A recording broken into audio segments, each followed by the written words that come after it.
उत्तराखंड की गंगोत्री से लेकर पश्चिम बंगाल के गंगा सागर तक बहने वाली गंगा का नक्शा अब हालिया राजनीतिक घटनाक्रम के बाद सत्ता के नक्शे में भी जुड़ गया, क्योंकि गंगा किनारे के अधिकांश बड़े राज्यों में एक ही राजनीतिक धारा की सरकारें दिख रही हैं। केवल झारखंड का छोटा हिस्सा इस सिलसिले से बाहर है, जहां ये नदी गुजरती है।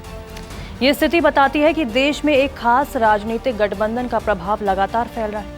2024 में जहां एनडीए महज 8 राज्यों तक सीमित थी, आज 2026 में यह आंकड़ा बढ़कर 22 राज्यों और केंद्र शासित प्रदेशों तक जा पहुंचा है। इसका मतलब है कि राष्ट्रीय स्तर पर सत्ता का केंद्रीकरण पहले से ज्यादा मजबूत हो गया है। इस लिस्ट में सबसे नया और अहम नाम अब पश्चिम बंगाल का भी जुड़ गया और सबसे अहम बदलाव महिलाओं की भूमिका को लेकर आया है। पहले ये माना जाता था कि महिला मतदाता एक साइलेंट सेगमेंट है, लेकिन अब वो चुनावी परिणाम तय करने वाली प्रमुख शक्ति बन चुकी है। बिहार में यह मॉडल पहले दिखा था, जहां महिलाओं को आर्थिक लाभ देने की रणनीति ने बड़ा असर डाला था। अब उसी पैटर्न को पश्चिम बंगाल में और अधिक आक्रामक तरीके से अपनाया गया। वोटिंग से ठीक पहले महिलाओं के खाते में 10,000 रुपए तक की रकम डालने की चर्चा रही, जिसे चुनावी परिणाम से जोड़ा जा रहा है। इसके साथ साथ कई स्तरों पर रणनीति बनाई गई, जैसे कि कैश पॉलिटिक्स। पश्चिम बंगाल में सरकार बनने पर महिलाओं को 3,000 रुपये मासिक देने का वादा किया गया। इसी तरह असम, तमिलनाडु और केरल जैसे राज्यों में भी महिलाओं के लिए कैश ट्रांसफर स्कीम्स का वादा किया गया। दूसरा है संस्थागत प्रतिनिधित्व। सरकारी नौकरी में 33% आरक्षण की बात सामने रखी गई, जो आर्थिक और सामाजिक दोनों संदेश देता है। फिर आता है राजनीतिक नैरेटिव निर्माण। महिला आरक्षण बिल को लेकर विशेष सत्र बुलाने की पहल की गई। हालांकि बिल पास नहीं हो सका, लेकिन इसे सार्वजनिक विमर्श का हिस्सा बनाया गया और राजनीतिक जिम्मेदारी विपक्ष पर डाली गई। फिर आता है कोर वोट बैंक पर सीधा हमला।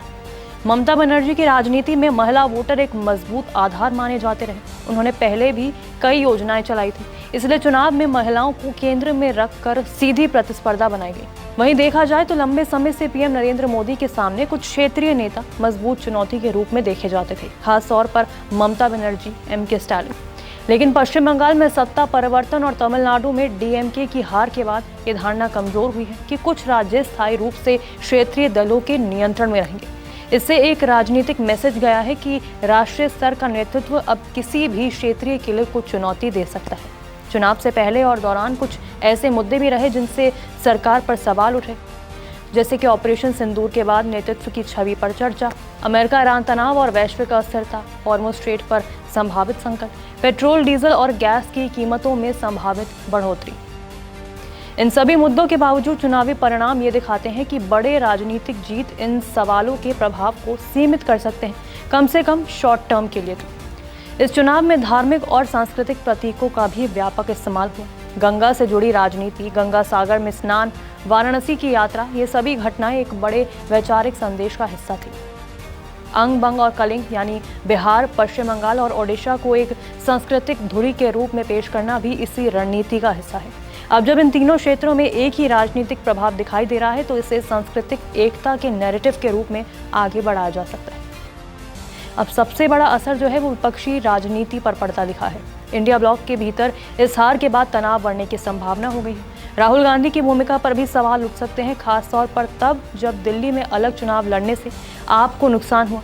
बंगाल में क्षेत्रीय दल के खिलाफ बयान दिए गए। अब दूसरी तरफ कुछ विश्लेषक मानते हैं कि ममता बनर्जी के कमजोर होने से कांग्रेस को बंगाल में फिर से जगह बनाने का मौका मिल सकता है।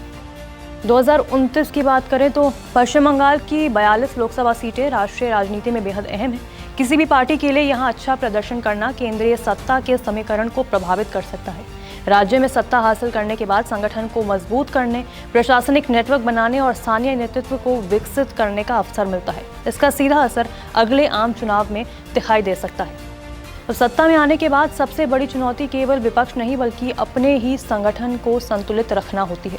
पश्चिम बंगाल जैसे राज्यों में जहां कई नेता अन्य दलों से आकर शामिल हुए, वहां ये संतुलन और ज़्यादा जटिल हो जाता है।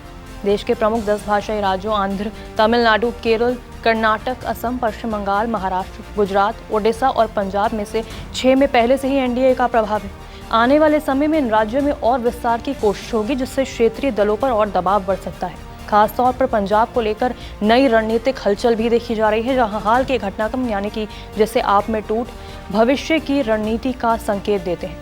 पश्चिम बंगाल में सत्ता हासिल करना जितना बड़ा राजनीतिक लक्ष्य था, उसे बनाए रखना उतनी ही बड़ी चुनौती भी होगी। आने वाले समय में ये देखना होगा कि ये बदलाव स्थायी साबित होता है या फिर भारतीय राजनीति एक बार फिर नए संतुलन की ओर बढ़ती है।